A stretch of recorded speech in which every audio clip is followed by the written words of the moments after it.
हमारे ग्रंथ हमें काफी कुछ सिखाते हैं। खासतौर पर महाभारत और इसके चरित्रों से हम जीवन से जुड़े कई अहम सीख लेते हैं।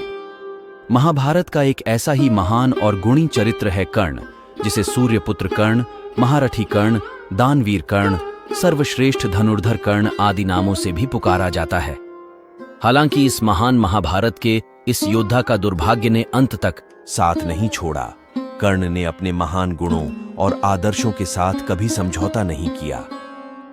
कर्ण के व्यक्तित्व से हमें बहुत कुछ सीखने को मिलता है, जैसे कि विपरीत परिस्थितियों में कैसे धीरज और धैर्य से काम लें या अपने वचन पर कैसे कायम रहें आदि। तो चलिए आज हम भी कर्ण की कुछ ऐसी ही विशेषताओं के बारे में बता करते हैं और अपने जीवन में कुछ सफल। हालांकि इस महान महाभारत के इस योद्धा का दुर्भाग्य ने अंत तक साथ नहीं छोड़ा। कर्ण ने अपने महान गुणों और आदर्शों के साथ कभी समझौता नहीं किया। कर्ण के व्यक्तित्व से हमें बहुत कुछ सीखने को मिलता है, जैसे कि विपरीत परिस्थितियों में कैसे धीरज और धैर्य से काम लें या अपने वचन पर कैसे कायम रहें आदि। तो चलिए आज हम भी कर्ण की कुछ ऐसी ही विशेषताओं के बारे में बता करते हैं और अपने जीवन में कुछ सफल बदलाव लाने का प्रयास करते हैं। प्रतिभाओं का धनी कर्ण महाभारत के सबसे प्रतिभावान व्यक्तित्वों में से एक व्यक्तित्व है। यही कारण है कि कुरुक्षेत्र के युद्ध से पहले स्वयं इंद्र ने उनसे उनका कवच मांगा। फिर कृष्ण ने अर्जुन का सारथी बनकर अर्जुन द्वारा कर्ण के वध में सहायता की।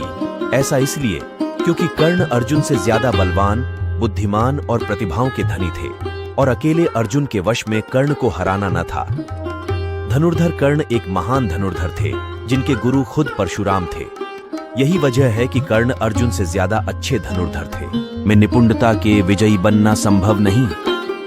दयावान, वचनबद्ध और नैतिकता वाले कर्ण न सिर्फ बलवान बल्कि बहुत ही दयावान व्यक्ति थे। किसी की मदद करने के लिए कर्ण सदैव तत्पर रहते थे। पिता सूर्य द्वारा दिए के कवच और कुंडल को युद्ध से पहले इंद्र ने दान में मांगा और कर्ण ने सब कुछ जानते हुए भी इंद्र को इन्हें दे भी दिया। श्री कृष्ण ने जब कर्ण को कहा कि वे दुर्योधन को छोड़कर पांडवों की ओर से युद्ध करें और इसके लिए उन्हें पूरा राज्य और द्रौपदी मिल जाएगी, लेकिन कर्ण ने ऐसा नहीं किया क्योंकि वे दुर्योधन को धोखा नहीं दे सकते थे।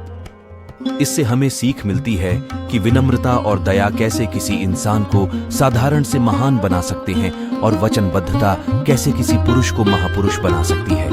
दानवीर और आदर्श पुत्र थे कर्ण। जब कर्ण जीवन के अंतिम समय में थे, तब सूर्य और इंद्र ने भिखारी का रूप लिया और कर्ण के सामने दान मांगे पहुंचे। इस पर कर्ण ने उनसे कहा कि अब उनके पास देने के लिए कुछ नहीं है। लेकिन भिखारी का रूप धरे सूर्य और इंद्र ने जब उनसे उनका सोने का दांत मांगा, तो कर्ण ने तुरंत अपना दांत तोड़कर उन्हें दे दिया। वहीं जब कुरुक्षेत्र के युद्ध से पहले कुंती कर्ण के पास सत्य बताने गई और सबसे बड़े होने के चलते उन्हें पांडवों की ओर से युद्ध करने और युद्ध के बाद राजा बनने को कहा, तो कर्ण ने कहा कि वे अपने दोस्त दुर्योधन को धोखा नहीं दे सकते। लेकिन कर्ण ने कुंती को वचन किया कि वे युद्ध में केवल अर्जुन का ही वध करेंगे।